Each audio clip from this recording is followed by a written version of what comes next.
Namaku Naila, usia 32 tahun. Aku seorang istri, dan mungkin di mata mereka, hanya seorang istri. Tapi di balik itu semua, aku adalah seorang wanita mandiri, pemilik jaringan hotel yang tersebar di beberapa kota besar di Indonesia. Hanya saja, aku memilih menyembunyikan semua identitas dan pencapaianku di balik kesederhanaan seorang istri rumah tangga. Bukan karena aku malu, tapi karena aku ingin keluargaku bahagia tanpa embel-embel status. Aku ingin dicintai karena aku Naila, bukan karena jumlah nol di rekeningku atau gedung-gedung bertingkat yang atas namaku. Kupikir, suamiku, Raihan, mencintaiku seperti itu saat kami pertama kali bertemu, di sebuah perpustakaan umum, dengan secangkir kopi dan tumpukan buku ekonomi tua. Namun ternyata, seiring waktu, aku menyadari bahwa cinta bisa luntur ketika seseorang merasa terlalu nyaman dan terlena. Apalagi jika godaan datang dalam wujud wanita muda berpakaian ketat yang tahu caranya memainkan air mata dan rayuan manja. Mertua perempuan, Bu Lilis, sejak awal pernikahan kami, tidak pernah benar-benar menyukaiku. Naila terlalu biasa, katanya di hari pertamaku menginjakkan kaki di rumah mereka sebagai menantu. Ia lebih suka perempuan berkulit putih mulus dengan gelak tawa palsu yang terdengar di tiap pesta arisan. Apa Naila itu punya pekerjaan? Katanya suatu hari kepada suamiku, dengan nada seolah aku hanya beban di rumah tangga ini. Padahal jika ia tahu, seluruh perjalanan haji yang ia pamerkan ke teman-temannya, diam-diam aku yang membiayai, atas nama perusahaan travel milikku yang ia tidak pernah tahu siapa pemilik aslinya. Hari-hari pernikahanku mulai berubah sejak Clara datang. Awalnya, ia hanya asisten marketing junior di proyek suamiku. Tapi entah bagaimana, posisinya naik begitu cepat. Lebih cepat dari logika, lebih cepat dari wajar. Clara sering ke rumah, kadang mengaku mengantar dokumen penting. Tapi setiap datang, ia selalu berdandan seperti akan ke fashion show. Bibir merah menyala, rok mini, dan parfum menyengat yang membuatku mual. Sayang, Clara tuh anaknya rajin, pinter pula. Coba Naila bisa kayak dia, lebih perhatian ke Raihan, begitu komentar Bu Lilis di depan semua keluarga. Aku hanya diam, menahan amarah dan rasa ingin tertawa pada kebodohan mereka. Apa mereka lupa, aku istri sah Raihan? Apa mereka tidak sadar betapa menyakitkannya melihat suamimu tersenyum lebih lebar kepada perempuan lain daripada saat ia menatapmu? Aku mulai banyak menyendiri. Di rumahku sendiri, aku merasa seperti tamu. Raihan jarang pulang tepat waktu. Alasannya selalu kerja, tapi ketika aku kirim orang ke kantornya, mereka bilang Raihan sering keluar dengan Clara, kadang makan malam, kadang keluar kota berdua. Sakit? Tentu saja. Tapi lebih dari itu, aku merasa dihina. Aku yang selama ini menopang keuangan keluarga, bahkan membayar cicilan rumah mertua, kini diperlakukan seperti kain lap yang bisa dibuang kapan saja. Namun aku masih bertahan. Entah bodoh atau terlalu cinta, aku selalu berpikir, mungkin besok Raihan berubah. Mungkin besok Clara pergi. Mungkin besok aku bisa kembali memeluk Raihan tanpa ada bayang-bayang perempuan lain. Hingga undangan itu datang. Sebuah amplop putih, bertuliskan, acara kejutan ulang tahun Raihan, Sabtu pukul 19, di Grand Royal Garden Hotel. Hotel itu, hotelku. Tapi undangan itu bukan dariku. Raihan tidak bilang apa-apa soal ulang tahun. Biasanya, setiap tahun, akulah yang menyiapkan semuanya. Kecil, sederhana, tapi penuh cinta. Aku menelepon manajer hotel. Ternyata, pemesanan dilakukan oleh nama Clara, atas nama pihak ketiga. Semua biaya masuk tagihan perusahaan Raihan. Mataku panas. Tapi aku tidak berkata apa-apa. Aku hanya tersenyum pahit dan menyiapkan diri untuk hadir. Bukan untuk ikut merayakan, tapi untuk menyaksikan seberapa jauh mereka berani merendahkanku. Malam pesta itu, aku datang dengan gaun sederhana warna pastel.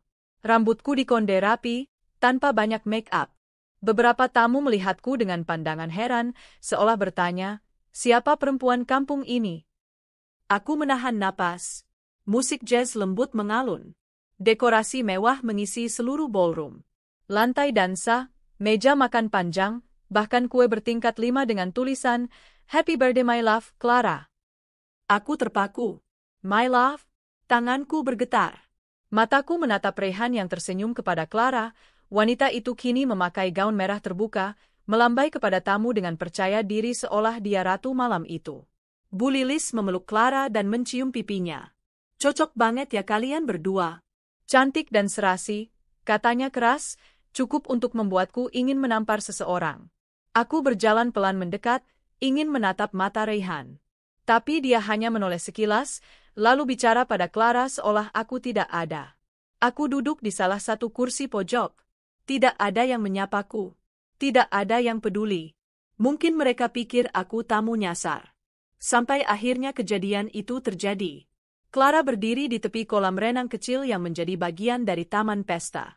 Ia pura-pura terpeleset, atau mungkin benar-benar menjatuhkan diri, aku tidak tahu. Yang jelas, saat ia muncul kembali dari air, basah kuyup, ia menjerit. "Dia dorong aku. Naila dorong aku." Semua mata tertuju padaku. Rayhan berlari ke arahnya, menggenggam Clara erat-erat. "Kamu keterlaluan, Naila. Ini pesta ulang tahunku," bentaknya. Aku terpaku. "Apa kamu percaya aku melakukan itu?" Clara menangis keras, memeluk Rayhan. Aku cuma mau menyapa dia dengan ramah, tapi dia malah mendorongku ke air. Bu Lilis menampar meja keras. "Kamu memang iri, Naila. Iri karena Clara lebih cantik, lebih segalanya dari kamu." Aku menatap mereka satu persatu. Mata Rayhan, mata mertuaku, dan seluruh tamu. Tidak ada satupun yang membelaku. Tidak satupun yang bertanya apa aku benar-benar melakukannya. Mereka semua memilih untuk langsung percaya bahwa aku pelakunya. Aku berdiri. Pandangan mataku tajam. Dan malam itu, aku bersumpah, jika mereka sudah menganggapku seburuk itu, maka akan kutunjukkan siapa Naila yang sebenarnya. Bukan istri sederhana yang mereka remehkan, tapi perempuan yang selama ini menopang hidup mereka, dan kini akan menarik semuanya kembali, satu persatu. Aku berdiri tegak di tengah pesta yang katanya kejutan ulang tahun untuk Rayhan, suamiku. Tapi yang sesungguhnya terjadi adalah pesta penghinaan besar-besaran untuk seorang istri yang telah mengorbankan segalanya demi keluarga yang bahkan tak layak disebut keluarga. Semua orang menatapku, sebagian jijik, sebagian kasihan, sisanya pura-pura tidak melihat. Clara masih terisak di pelukan Rayhan, air menetes dari rambutnya yang panjang, tapi ekspresi matanya puas. Seolah berhasil menuntaskan sebuah rencana jahat yang sudah lama ia susun. Aku menatap mereka semua. Napasku tenang, tapi di dalam, aku sudah seperti gunung yang siap meletus. "Aku mendorongmu, Clara?" tanyaku pelan, tapi penuh penekanan. Ia tak menjawab, hanya makin menangis keras sambil mengangguk-angguk di dada Rayhan. Rayhan, seperti boneka tanpa akal, menatapku penuh kemarahan. "Keluar dari sini, Naila. Kamu sudah mempermalukan semua orang," bentaknya. "Kamu sudah kelewatan." Aku menahan tawa. Astaga, apakah dia tidak sadar, pesta ini terjadi di tempat yang aku miliki? "Baiklah," jawabku pelan sambil membuka clutch kecil di tanganku. Aku mengeluarkan ponsel, mengetik sesuatu dengan cepat, lalu mengangkat wajahku. Kalau memang aku tidak diinginkan di sini, aku akan pergi. Tapi sebelum itu, aku melangkah ke tengah keramaian, menghentikan musik dengan isyarat tangan ke teknisi panggung. Suara musik mati. Semua tamu menoleh padaku. "Sebelum aku pergi," lanjutku, "izinkan aku memperkenalkan siapa Clara sebenarnya." Clara langsung panik. "Naila, cukup. Jangan buat makin kacau. Ini pesta ulang tahun, bukan drama sinetron." Aku mengangkat satu jari. "Diamlah sebentar, Clara. Kamu sudah cukup bicara sepanjang malam ini. Sekarang giliran aku." Beberapa detik hening. Aku menoleh ke arah seluruh tamu. "Perkenalkan, wanita yang disebut-sebut sebagai pendamping baru Rayhan, pelengkap hidupnya yang katanya lebih baik dari istrinya sendiri, adalah mantan pelayan hotel yang aku pekerjakan di salah satu cabang hotelku di Bandung. Nama aslinya adalah Clara Dewanti. Ia dipecat karena mencuri barang tamu VIP dan memalsukan tanda tangan manajer." Terdengar gumaman dari beberapa orang. Beberapa tamu mulai saling bisik-bisik. Clara pucat. Rayhan tampak kebingungan. "Dan malam ini," lanjutku, Pesta ulang tahun Rehan yang katanya kejutan romantis ini dibiayai oleh rekening kantor yang uangnya berasal dari divisi akuntansi milikku.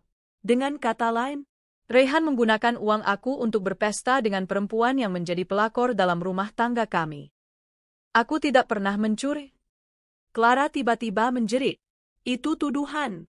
Aku difitnah. Silakan hubungi manajer Hotel Royal Star Bandung, ia masih menyimpan CCTV dan laporan kejahatanmu. Aku hanya tidak membawa kasusmu ke polisi saat itu karena merasa kasihan. Rehan menatap Clara. Apa itu benar?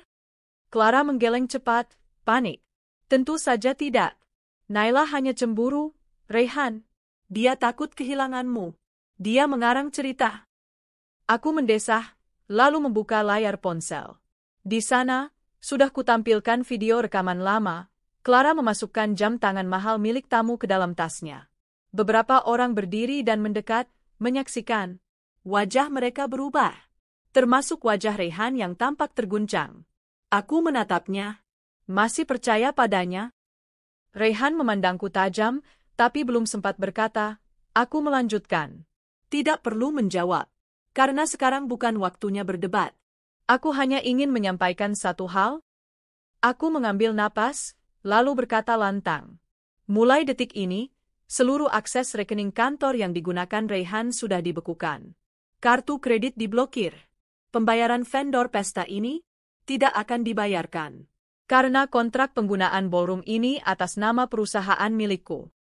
Mata Bu Lilis terbelalak. Apa maksudmu? Aku pemilik hotel ini, Bu. Jawabku tenang. Dan semua transaksi malam ini akan gagal bayar. Jadi, silakan bereskan sendiri.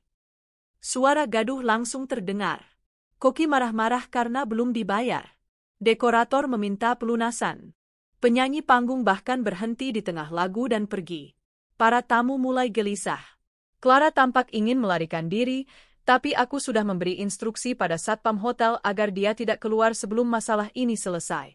Aku tidak akan melaporkannya ke polisi, belum. Tapi malam ini, biarlah semua orang tahu siapa dia sebenarnya.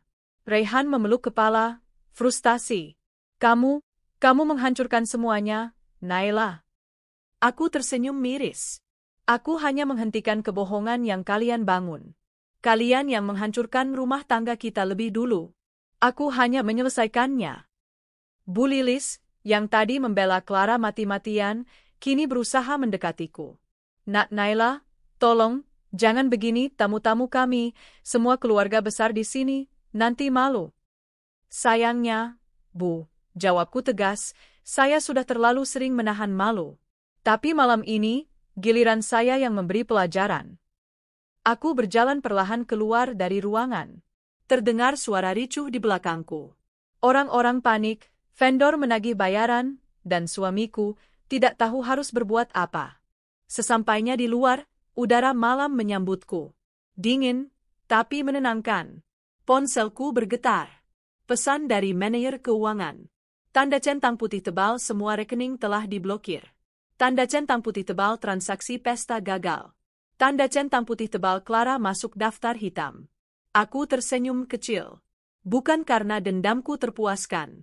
Tapi karena akhirnya aku berdiri untuk diriku sendiri. Setelah bertahun-tahun mengalah, hari ini aku memilih berkata, cukup. Beberapa menit kemudian, Rehan menyusulku keluar. Wajahnya kusut, matanya memerah. Naila, tunggu, kamu gak bisa ninggalin aku gini aja, kita bisa bicarakan ini. Aku berbalik, menatapnya datar.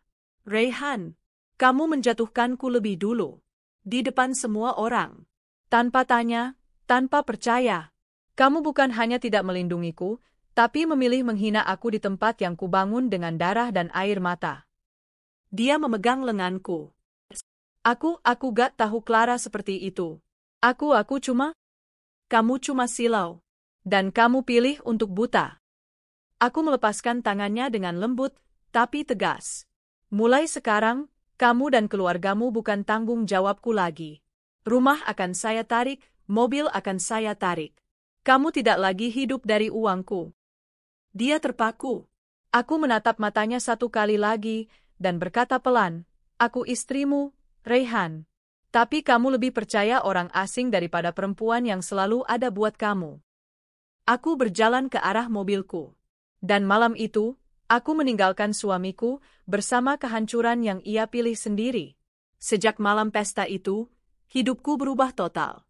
Bukan karena aku mendadak merasa lega setelah membongkar semuanya, tapi karena akhirnya aku tidak lagi hidup dalam bayang-bayang orang-orang yang merendahkanku. Aku mulai tidur lebih nyenyak, makan lebih tenang, dan tersenyum lebih tulus. Dan satu hal yang paling melegakan, aku bebas dari Rayhan dan ibunya. Selama seminggu, aku memutuskan untuk tidak membaca pesan atau menerima telepon dari nomor yang tidak kukenal. Tapi tetap saja, hampir setiap hari, puluhan panggilan masuk dan puluhan pesan tak terbaca masuk ke ponselku. Dari Rayhan, dari Bu Lilis, dari beberapa saudara mereka yang dulu sok sibuk menghinaku saat pesta. Semua isinya sama, memohon, meminta maaf, dan berharap bisa bicara. Lucu sekali. Dulu, mereka memintaku keluar dari pesta, bahkan dari kehidupan Rayhan. Sekarang, mereka mengemis untuk kembali masuk ke dalam hidupku. Aku tidak membalas. Sampai suatu hari, saat sedang mengecek kondisi hotel secara diam-diam dari lantai 5, di ruang CCTV yang hanya aku dan kepala keamanan yang tahu, kulihat sesuatu yang membuatku membeku. Di lobi utama hotel, Rayhan berdiri. Kusut. Rambutnya tak tersisir, wajahnya tampak kelelahan, mata sayunya seperti tak tidur berhari-hari. Ia menenteng tas lusuh dan berdiri canggung di dekat resepsionis. Clara tak bersamanya. Tidak ada mobil mewah, tidak ada jam tangan mahal. Hanya dirinya, yang tampak seperti manusia yang baru saja kehilangan segalanya. Apa dia sudah sering datang ke sini, Pak Guntur? Tanyaku pada kepala keamanan. Ini ketiga kalinya, Bu. 2 kali ditolak masuk oleh Satpam. Tapi hari ini, dia bilang mau ketemu Ibu. Katanya penting banget. Aku menatap layar. Jantungku berdetak pelan tapi mantap. Aku tak ingin terlihat emosional. Aku ingin menjadi Naila yang baru, yang tidak terombang-ambing oleh rasa iba atau cinta yang buta. Oke, suruh dia tunggu di lounge. Tapi aku mau lihat ekspresinya dulu dari ruangan ini. Pak Guntur tertawa kecil. Baik, Bu. Beberapa menit kemudian, Rayhan duduk di sofa lounge, wajahnya terus menatap ke arah lift, seolah berharap aku muncul kapan saja. Kupandangi dari layar, pria yang dulu sangat aku cintai, yang aku bela mati-matian dari komentar jahat orang, yang aku dampingi dari nol sampai dia punya semua yang ia banggakan hari ini.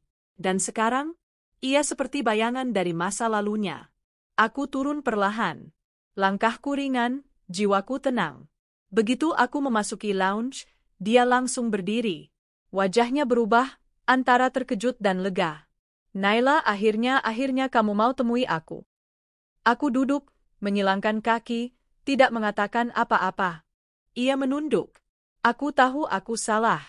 Aku terlalu bodoh. Aku terlalu percaya sama Clara. Dia kabur, Naila. Setelah pesta malam itu, dia pergi bawa semua barang berharga yang aku simpan di apartemen. Bahkan laptop kerja, dompet, dan jam tangan peninggalan ayahku. Semua dibawa lari. Aku tidak terkejut. Dan, Mama marah besar padaku karena sekarang semua orang di keluarga malu. Tante Rati pulang-pulang langsung cerita ke semua tetangga soal pesta yang gagal itu. Mama hampir nggak bisa keluar rumah selama seminggu. Aku tetap diam. Naila, aku nggak punya siapa-siapa lagi. Aku kehilangan pekerjaanku. Aku nggak bisa bayar cicilan mobil. Semua kartu diblokir. Dan sekarang, aku baru nyadar. Kamu satu-satunya yang benar-benar sayang sama aku. Aku menghela napas, lalu menatap matanya. Rayhan, dulu, saat kamu menyakitiku, aku berharap kamu sadar. Tapi saat kamu berdiri di pesta itu dan dengan tega mengusirku dari tempat yang kubangun dengan kerja kerasku sendiri, kamu sudah memutus semua harapan itu. Aku tahu aku terlalu jahat, tapi tolong beri aku satu kesempatan. Untuk apa? Tanyaku tajam. Supaya kamu bisa tinggal nyaman lagi di rumahku, mengendarai mobilku, menjadi suami dari pemilik hotel lalu diam-diam menyelingkuhiku lagi. Aku janji, Naila. Aku akan berubah. Aku akan kerja apa saja. Aku akan mulai dari bawah lagi. Aku mengangkat tangan, memotong ucapannya. Kamu tahu apa yang paling menyakitkan dari semua ini, Reyhan? Bukan karena kamu selingkuh. Tapi karena saat aku dihina dan dituduh mendorong perempuan itu ke kolam, kamu tidak sekalipun menoleh untuk tanya padaku, apa kamu baik-baik saja, Naila? Wajah Reyhan menegang. Ia tahu itu benar. Aku akan beri kamu satu nasihat terakhir, lanjutku. Kehilangan orang baik karena kamu memilih orang licik adalah hukuman paling adil yang kamu terima. Dan ini bukan soal balas dendam, Reyhan. Ini soal harga diriku yang sudah terlalu lama kamu injak-injak. Ia tertunduk. Bahunya bergetar pelan. Untuk pertama kalinya, aku melihat Reyhan menangis. Kalau kamu mau berubah, lakukan. Tapi tanpaku di sisimu. Aku bangkit. Tapi belum sempat aku pergi, ia memegang ujung bajuku. Tunggu, tolong, Naila, izinkan aku bekerja di hotelmu. Jadi OB pun aku rela. Aku cuma ingin tetap dekat denganmu. Menebus semua salahku. Aku menatap tangannya, lalu memalingkan wajah. Aku akan pikirkan. Lalu aku melangkah pergi. Membiarkannya duduk sendirian, hancur oleh pilihan yang dulu ia buat sendiri. Malamnya, aku membuka pesan dari Bu Lilis. Naila, Nak, Mama minta maaf. Mama terlalu percaya sama omongan Clara. Mama malu, sangat malu. Semua tetangga nanya-nanya soal pesta itu. Mau ke pengajian aja Mama nggak enak. Tolong, izinkan Mama bicara, meski sekali saja. Aku balas singkat. Bu, dulu saat saya dituduh di depan tamu, Ibu tidak membela saya meski saya istri sah anak Ibu. Sekarang saya tidak ingin membalas, hanya ingin menjaga jarak. Maafkan saya, Nak. Aku menutup ponsel. Meletakkannya di samping tempat tidur. Malam itu aku tidur dengan damai, tanpa luka baru, tanpa air mata. Untuk pertama kalinya sejak menikah, aku tidur sebagai wanita yang merdeka. Bukan lagi istri Reyhan. Tapi Naila, perempuan kuat, cerdas, dan bebas. Sejak hari aku memilih meninggalkan Reyhan sepenuhnya, dunia seperti membuka pintu baru bagiku. Aku fokus mengelola hotel, memperluas jaringan bisnis, dan memperbaiki semua luka yang dulu tak sempat kupulihkan. Setiap pagi, aku bangun dengan semangat yang berbeda, bukan lagi untuk menyenangkan orang lain, tapi untuk membahagiakan diriku sendiri. Tak kusangka, rasa sakit yang dulu hampir membunuhku, kini justru menjadi kekuatanku. Sore itu, aku duduk di rooftop cafe hotelku. Angin sepo-sepo meniup rambutku, dan secangkir teh melati mengepul hangat di tangan. Di hadapanku duduk seorang pria yang baru beberapa minggu lalu menjadi klien bisnis. Namanya Arvin. CEO muda dari perusahaan properti ternama, berusia 3 tahun di atasku, berpenampilan sederhana tapi berwibawa. Kami awalnya hanya membahas peluang kerja sama antara hotel dan apartemen miliknya, tapi entah kenapa, pembicaraan kami selalu melebar ke hal-hal yang ringan dan menyenangkan. Arvin tidak pernah bertanya soal masa laluku. Dia hanya mendengarkan saat aku membuka diri, tanpa memberi penilaian, tanpa menghakimi. Rasanya menenangkan sekali. Menurutmu, katanya sambil menatap langit senja, kenapa orang yang sudah punya segalanya masih bisa menyia-nyiakan yang paling berharga? Aku tersenyum, tahu arah pertanyaannya.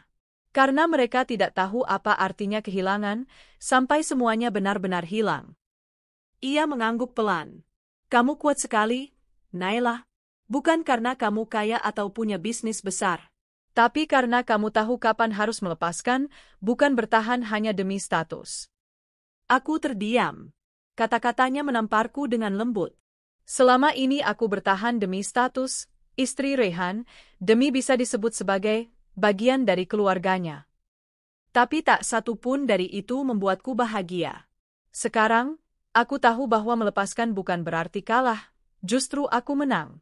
Menang atas diriku sendiri. Beberapa hari setelah itu, aku dikejutkan oleh laporan keuangan dari bagian finance.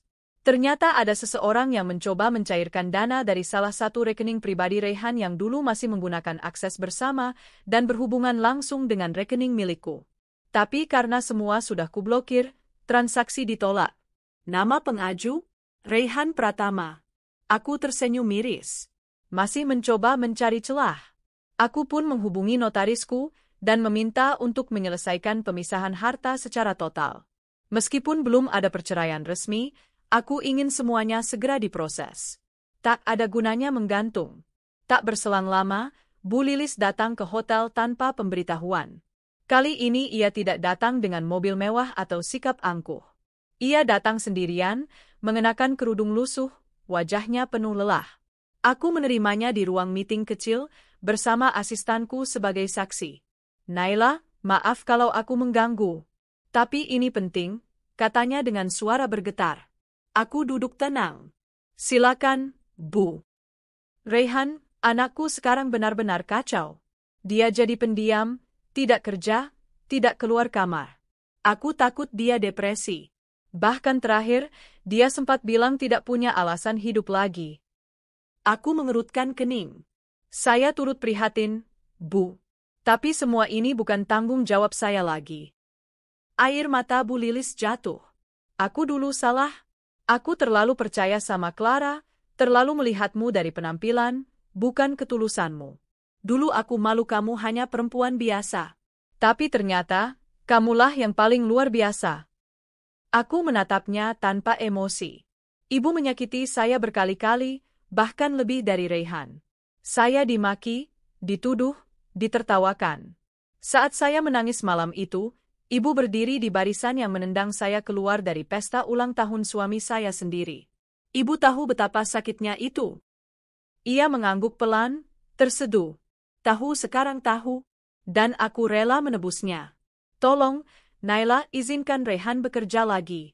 Atau tinggal sementara di salah satu kamar hotelmu sampai dia stabil. Aku memejamkan mata. Dulu aku mungkin akan mengiyakan karena belas kasih. Tapi hari ini, hatiku tak selemah itu lagi. Saya akan bantu. Tapi bukan dengan memberi tempat di hotel. Saya akan kirim psikolog untuk mendampingi Raihan. Tapi setelah itu, biarkan dia belajar berdiri sendiri. Tanpa menggantungkan hidup pada saya. Bu Lilis menunduk. Terima kasih, Nak. Meski aku mungkin tak pantas disebut mertua, tapi kamu tetap memberi jalan. Aku bangkit, mengakhiri pertemuan.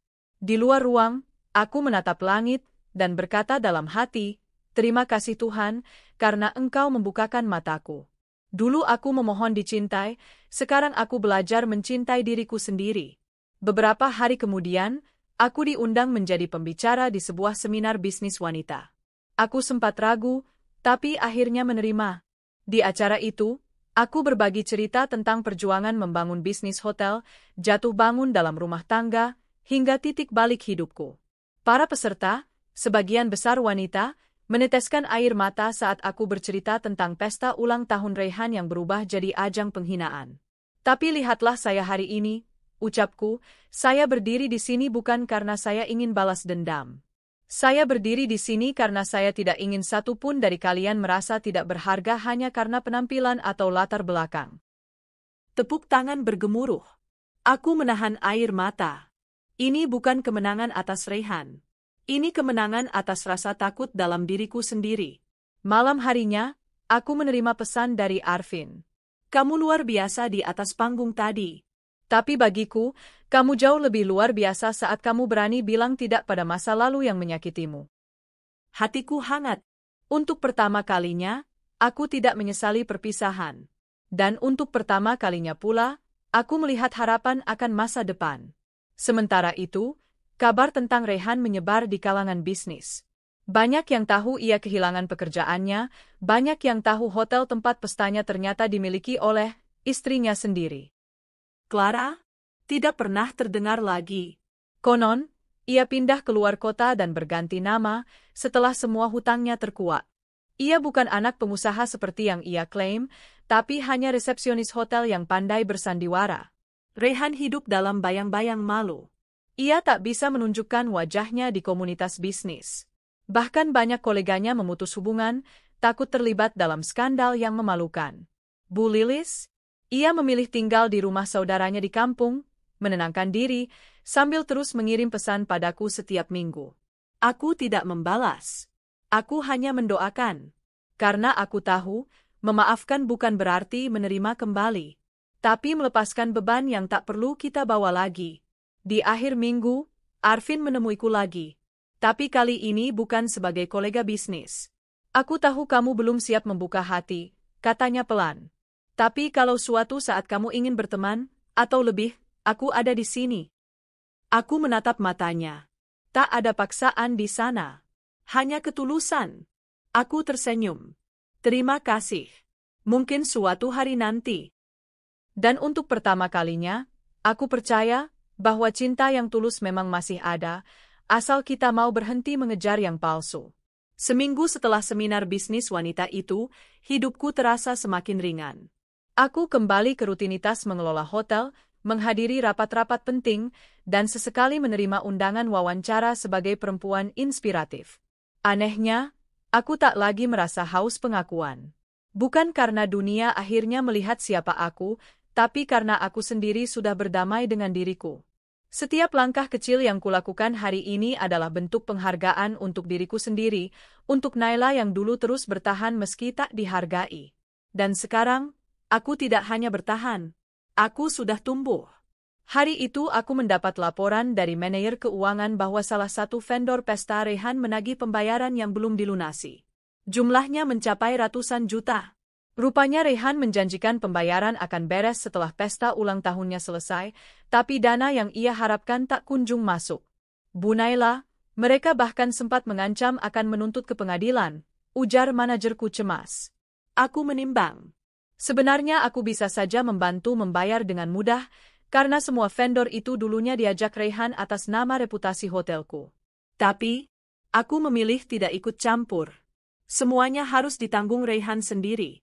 Sore itu, entah bagaimana, Clara muncul kembali. Ia berdiri di depan lobi hotelku dengan wajah yang jauh dari glamor. Wajah yang dulu selalu penuh riasan mahal, kini hanya pucat pasi. Rambutnya kusut, dan tubuhnya tampak lebih kurus. Ia seperti bukan Clara yang dulu. Aku menginstruksikan satpam untuk mengizinkannya masuk, tapi tetap dalam pengawasan. Kami bertemu di lounge. Ia duduk mematung di hadapanku. Kenapa kamu ke sini? Tanyaku langsung. Ia menggenggam tas kecilnya erat-erat. Aku butuh bantuanmu. Aku mengangkat alis. Bantuan? Setelah kamu menjatuhkanku di depan ratusan tamu, menuduhku mendorongmu ke kolam, dan memanipulasi Rehan untuk membelaku. Clara menunduk. Aku salah, Naila. Aku benar-benar salah. Semua yang kukatakan malam itu bohong. Aku memang terpeleset sendiri karena high heelsku patah. Tapi aku panik. Aku malu. Dan aku tahu, jika aku tak menyalahkan orang lain, aku akan kehilangan segalanya. Aku mendesah pelan, menahan rasa muak. Dan kamu memilih menyalahkan aku, istri sah Rehan. Ia mengangguk, menangis. Tolong maafkan aku. Aku tak punya siapa-siapa sekarang. Rehan sudah mengusirku. Ia bahkan menamparku dan menyuruhku pergi karena aku membuat semua hidupnya hancur. Semua orang tahu aku hanya pelayan yang pintar bersandiwara. Aku memandangi wajahnya.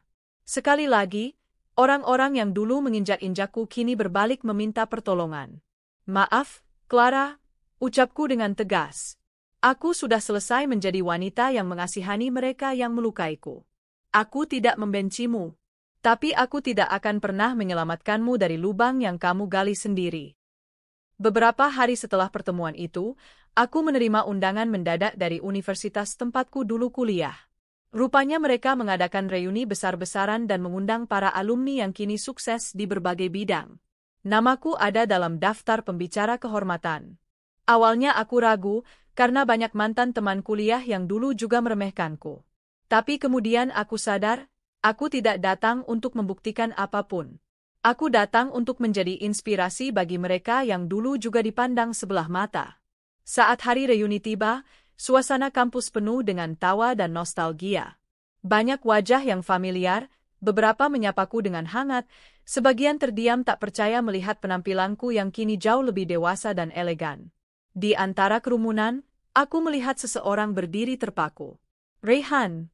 Ia tampak lebih kurus, matanya sayu, dan wajahnya tak lagi bersinar seperti dulu. Ia mengenakan setelan sederhana, Tak seperti pria flamboyan yang dulu dengan percaya diri memamerkan mobil sport atau arloji mahal. Kami saling berpandangan cukup lama. Aku tak menghindar. Aku hanya menatapnya tanpa rasa apapun. Tidak benci. Tidak cinta. Hanya kosong. Raihan akhirnya menghampiriku. Naila, aku mengangkat tangan. Jangan ucapkan apa-apa. Ini bukan waktunya. Aku tidak ingin reuni ini berubah jadi drama masa lalu. Ia terdiam. Menunduk. Tapi aku bisa lihat ia menggenggam sesuatu di tangannya. Surat. Ini, surat dari pengacara. Aku sudah menandatangani surat cerai. Aku tahu, kamu tak akan kembali. Dan kamu pantas dapat hidup baru. Aku menerimanya. Sekali lagi, tanpa rasa apapun. Surat itu seperti simbol bahwa akhirnya, semuanya berakhir dengan sah. Aku meninggalkannya dan berjalan menuju aula utama. Dalam hati aku berbisik, terima kasih Raihan, sudah melepaskan aku, meski terlambat. Malam itu, saat aku di panggung menyampaikan kisah hidupku, semua hadirin mendengarkan dengan penuh perhatian. Mereka terkejut saat tahu aku adalah pemilik salah satu jaringan hotel ternama, dan lebih terkejut lagi saat aku mengaku sempat dihina di pesta ulang tahun mantan suami yang dilakukan di hotelku sendiri. Tapi aku tidak menyimpan dendam, ucapku mantap. Karena luka bukan untuk ditunjukkan agar orang merasa kasihan. Luka adalah bukti bahwa kita bertahan. Tepuk tangan berdentum. Banyak mata yang berkaca-kaca. Aku tahu malam itu, aku tidak hanya membagikan kisah, aku membagikan kekuatan. Setelah acara, Arvin datang menjemputku. Ia tak membawa bunga atau hadiah. Hanya sebotol air dan selimut kecil. Kamu pasti lelah, ucapnya sambil menyampirkan selimut di bahuku. Aku tersenyum. Anehnya aku justru merasa ringan. Kami duduk berdua di bangku taman kampus. Tak banyak bicara. Hanya saling diam dalam kenyamanan. Naila, bisiknya pelan, kalau kamu masih merasa semua ini terlalu cepat, aku bisa menunggu. Tapi kalau kamu sudah siap melangkah, aku ingin ada di sisimu. Aku menatapnya lama. Untuk pertama kalinya sejak Raihan, aku merasa tenang menatap pria lain. Aku belum bisa janji, Arvin. Tapi yang pasti, aku tidak akan lari darimu. Ia mengangguk. Cukup itu saja. Malam itu, bintang-bintang bersinar lebih terang. Atau mungkin, aku saja yang sudah tak lagi tertutup awan luka. Esok harinya, aku memutuskan mengunjungi makam ibuku. Sudah lama aku tak ke sana. Aku membawa bunga melati, bunga kesukaan ibu. Ibu, sekarang aku baik-baik saja, bisikku di hadapan pusaranya. Aku tidak lagi menangis karena orang yang salah. Aku tidak lagi membiarkan siapapun meremehkanku. Air mataku menetes, tapi kali ini bukan karena kesedihan. Aku sudah memaafkan semuanya, Bu. Dan aku siap melangkah ke hidup yang baru. Angin berhembus lembut, seolah menjawab doaku. Pagi itu, aku menatap langit-langit kamar dengan perasaan damai. Sudah lama rasanya aku bisa bangun tanpa sesak di dada. Tak ada lagi perdebatan batin, tak ada lagi air mata di balik senyum pura-pura. Aku benar-benar merasa bebas. Aku melirik surat cerai yang kini telah resmi dikembalikan oleh pengacaraku. Hubungan panjang penuh kepura-puraan itu akhirnya benar-benar berakhir. Untuk pertama kalinya dalam hidupku, aku tidak lagi terikat oleh seseorang yang tak mampu menghargai hatiku. Di atas meja, ada buket bunga mawar putih yang dikirim Arvin pagi tadi. Hanya sepucuk kartu kecil terlampir. Untukmu yang telah melewati badai, selamat datang di pelangi. Aku tersenyum. Pria itu tahu cara sederhana untuk membuatku merasa dihargai. Sementara itu di sisi lain kota, Raihan duduk di lantai ruang tengah apartemen kecil yang kini ia sewa. Tak ada sofa mewah, tak ada pelayan, tak ada bundaran kristal atau lilin aromaterapi seperti di rumah mewah kami dulu. Semua sudah dijual untuk membayar hutang-hutang yang menumpuk pasca kegagalan pesta ulang tahunnya. Ia membuka laptop dan membaca email dari vendor-vendor yang menuntut pelunasan. Jumlah totalnya hampir 1 miliar rupiah. Sementara rekeningnya kosong. Semua aksesnya sudah diblokir sejak aku memutus akses keuangan beberapa bulan lalu. Ia bahkan sempat mencoba mengakses rekening tabungan pribadi milikku, tapi sistem keamanan perusahaanku langsung memblokir upaya itu. Raihan menggertakkan gigi. Ia memukul meja dengan keras. Kenapa kamu begitu tega, Naila? Namun jauh di dalam hati kecilnya, ia tahu, ini bukan tentang aku yang tega. Ini tentang dirinya sendiri yang terlalu bodoh menukar berlian dengan kerikil murahan. Mertua, Ibu Raihan, tak kalah terpukul. Status sosialnya yang dulu dibanggakan kini memudar. Ia mulai dijauhi oleh teman-teman arisannya, bahkan beberapa tetangga pura-pura tak mengenalnya ketika berpapasan di supermarket. Suatu hari, ia duduk termenung di ruang tamu rumahnya yang mulai dijual sebagian perabotannya. Ia menatap bingkai foto besar saat ulang tahun Raihan, pesta yang seharusnya jadi puncak kebanggaan, justru menjadi awal dari kehancuran. Di sana, ia melihat dirinya sedang tertawa lebar di samping Clara, wanita yang ia bela habis-habisan. Wajah Naila, mantu yang dulu ia hina, kini bahkan tak ada dalam foto itu. Perempuan tua itu meneteskan air mata. Andai waktu bisa diulang, aku akan memelukmu, Naila. Aku akan minta maaf atas semua kata-kataku. Namun waktu tak pernah mundur. Dan penyesalan selalu datang di ujung yang sunyi. Sementara itu, aku sibuk mempersiapkan soft launching hotel cabang baru kami di Bali. Proyek ini adalah mimpiku sejak dulu, hotel bernuansa tropis yang memadukan kemewahan dan kearifan lokal. Arvin datang sore itu ke kantorku. Membawa 2 gelas kopi favorit dan beberapa dokumen investasi yang ingin dia diskusikan. Kamu makin sibuk, ya, ujarnya dengan senyum bangga. Aku mengangguk, sibuk, tapi bahagia. Rasanya setiap hari penuh makna. Kami duduk berdua membahas desain interior, strategi promosi, dan calon manajer operasional. Di sela-sela percakapan profesional itu, aku sesekali menangkap tatapan Arvin yang penuh kekaguman. Aku tahu kamu wanita kuat sejak dulu, Naila. Tapi melihat kamu sekarang, kamu jauh lebih luar biasa dari yang pernah kubayangkan, katanya. Aku tersenyum, tak menjawab apa-apa. Tapi hatiku hangat. Entah sejak kapan, aku mulai merasa nyaman membuka ruang untuknya. Beberapa hari kemudian, aku mendapat kabar dari pengacaraku bahwa Raihan ingin bertemu langsung. Aku sempat ragu, tapi kemudian aku sadar, aku tak perlu takut. Aku sudah bukan wanita yang dulu. Kami bertemu di salah satu kafe kecil dekat pengadilan agama. Ia datang dengan wajah lusuh, mengenakan kemeja yang sedikit kusut. Naila, sapanya, suaranya lirih. Aku mengangguk sopan. Apa yang ingin kamu bicarakan? Ia menunduk, lalu menghela napas. Aku tahu aku sudah menghancurkan segalanya. Aku kehilangan bisnis, reputasi, bahkan harga diri. Clara juga pergi. Dia kabur membawa sebagian sisa uang yang aku punya. Katanya dia sudah cukup bermain denganku. Aku diam, tak terkejut sedikit pun. Aku cuma ingin bilang aku menyesal, lanjutnya. Menyesal pernah mengkhianatimu. Kamu wanita yang paling tulus yang pernah aku miliki. Aku menatap matanya tajam.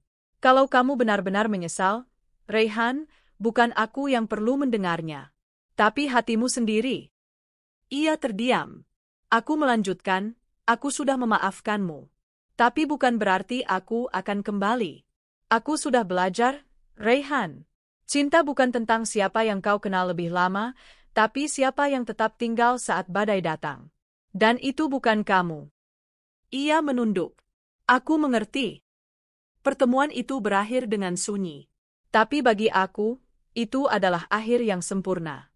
Bukan untuk menyakiti, tapi untuk melepaskan.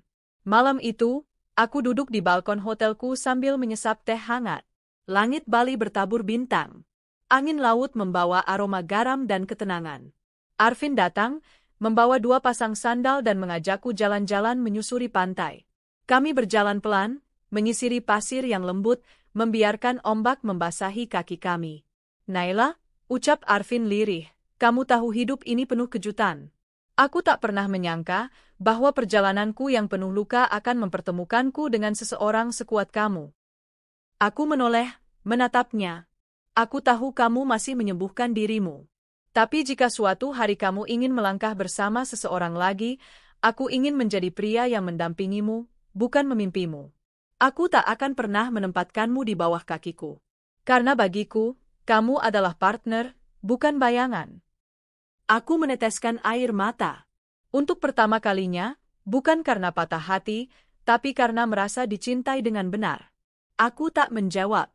Aku hanya menggenggam tangannya erat. Itu saja cukup untuk saat ini. Dan di ujung cerita yang dulu penuh luka, aku tahu kini aku punya awal baru. Bukan cerita tentang pembalasan dendam, Tapi tentang kebangkitan. tentang bagaimana luka bisa menjadi pelita. Dan bagaimana perempuan, saat berdiri atas kakinya sendiri, bisa menjadi sosok paling menakjubkan yang tak pernah dibayangkan dunia. 2 tahun telah berlalu sejak pesta ulang tahun Rayhan yang berubah jadi petaka. Dunia seolah berputar, menghapus semua yang dulu menyakitkan dan menumbuhkan versi baru dari diriku. Aku bukan lagi Naila yang hanya dikenal sebagai istri seorang direktur. Kini, aku adalah Naila, CEO pemilik jaringan hotel mewah Naila Regency, yang bahkan masuk daftar 20 pengusaha wanita sukses di Asia versi majalah bisnis ternama. Pagi itu, aku berdiri di lobi hotel pusat yang baru direnovasi. Langit-langit kristalnya berkilau, lantai marmer bersih mengilat, dan para staf menyambutku dengan senyum penuh hormat.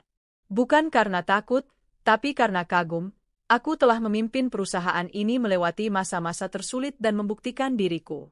Di tengah kesibukan mempersiapkan gala dinner untuk merayakan ulang tahun ke-10 perusahaan, aku mendapat kabar dari sekretarisku bahwa ada tamu yang ingin bertemu secara langsung. Namanya tak asing, Ibu Ratna, mantan mertuaku. Jantungku sempat berdegup tak tenang. Namun aku segera mengatur napas. Aku tahu, aku harus menyelesaikan semuanya, dengan tenang, dengan anggun, dan tetap berdiri tegak. Pertemuan dengan masa lalu. Ibu Ratna duduk gugup di ruang tamu hotel VIP Lounge. Rambutnya sudah memutih, riasan wajahnya sederhana, bahkan baju yang ia pakai tampak sudah usang. Tak ada lagi perhiasan mencolok seperti dulu. Ia menatapku saat aku masuk, seolah tak percaya melihatku berdiri dengan anggun mengenakan setelan jas berwarna putih gading. Naila? Suaranya bergetar, air mata langsung menggenang di pelupuk matanya. Maafkan Ibu, maafkan semua ucapan, perlakuan, dan kebutaan Ibu selama ini. Aku duduk dengan tenang. Bu, apa yang membuat Ibu datang hari ini? Tangisnya pecah. Ia mencengkeram tas kecilnya yang sudah sobek di sisi. Rayhan, dia sekarang sakit keras. Gagal ginjal. Kami tak punya uang untuk pengobatan. Semua aset sudah habis. Clara? Wanita itu pergi entah kemana setelah menguras semua uang terakhir kami. Aku mendengarkan dalam diam. Hati kecilku yang dulu ingin melihat mereka menderita, kini hanya bisa menghela napas panjang. Ibu tidak meminta banyak, hanya, kalau Naila berkenan, tolong bantu kami. Aku memandangnya. Lama. Bu, ucapku akhirnya, dulu Ibu pernah bilang saya tidak pantas untuk anak Ibu. Ibu bela wanita lain dan mengusir saya dari rumah saat saya tidak bersalah. Saat saya terjatuh, tak seorang pun dari keluarga Ibu menoleh. Saya berdiri sendiri, membangun dari nol. Ia tertunduk. Ibu tahu betapa salahnya Ibu. Tapi saya bukan Tuhan. Saya tak punya hak membalas. Dan saya juga bukan monster, Bu, ujarku. Aku mengambil ponsel, mengirim pesan singkat ke tim CSR perusahaanku. Besok, akan ada tim saya datang ke rumah sakit. Mereka akan membantu biaya pengobatan Rayhan dan akan memindahkannya ke rumah sakit yang lebih layak. Ibu Ratna mendongak dengan mata terbelalak. Kau masih bersedia menolong kami? Aku hanya tersenyum kecil. Saya membantu bukan karena saya masih peduli, tapi karena saya tak ingin menyimpan dendam. Itu beban yang terlalu berat. Ia langsung sujud di hadapanku sambil menangis. Tapi aku menahan tangannya. Bangun, Bu. Jangan seperti itu. Kita semua sedang belajar jadi manusia yang lebih baik, bukan?